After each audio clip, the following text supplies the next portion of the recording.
आमदार निलेश लंके यांची घर वापसीची चर्चा खुद्द शरद पवार यांनी फेटाळून लावली आहे। राष्ट्रवादी काँग्रेस पक्षात फूट पडल्यानंतर पारनेरचे आमदार निलेश लंके यांनी राष्ट्रवादी काँग्रेसचे शरद पवार यांची साथ सोडत उपमुख्यमंत्री अजित पवार यांच्या राष्ट्रवादी गटात आमदार निलेश लंके गेले।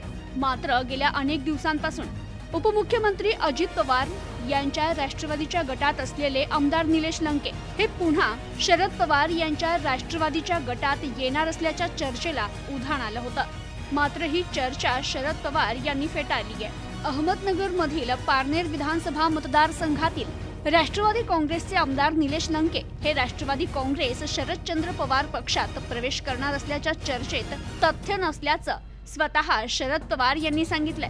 अनेक लोक आमच्या पक्षात येण्यास इच्छुक आहे, अनेकांची चर्चा आहे, मात्र लंके यांच्या बाबतीत यात काहीही तथ्य नाही असं म्हणत शरद पवार यांनी याबाबतची चर्चा आता फेटाळून लावली आहे। अहमदनगर लोकसभा मतदारसंघातील उमेदवारीचा विचार करता आमदार निलेश लंके हे घर वापसी अर्थात शरद पवार यांच्या राष्ट्रवादी काँग्रेस गटात जाणार असल्याचं बोललं जात होतं।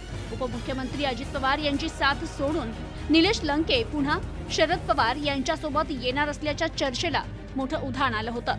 याबाबत पुण्यात आयोजित करण्यात आलेल्या पत्रकार परिषदेत ज्येष्ठ नेते शरद पवार यांना याबाबत विचारणा केली असता त्यांनी सांगितलं की या चर्चेत काहीच तथ्य नाहीये।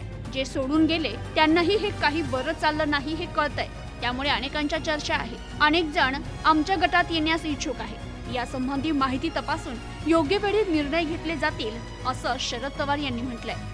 आणि आता यामुळे आमदार निलेश लंके यांच्या घर वापसीच्या चर्चेला पूर्णविराम मिळालाय।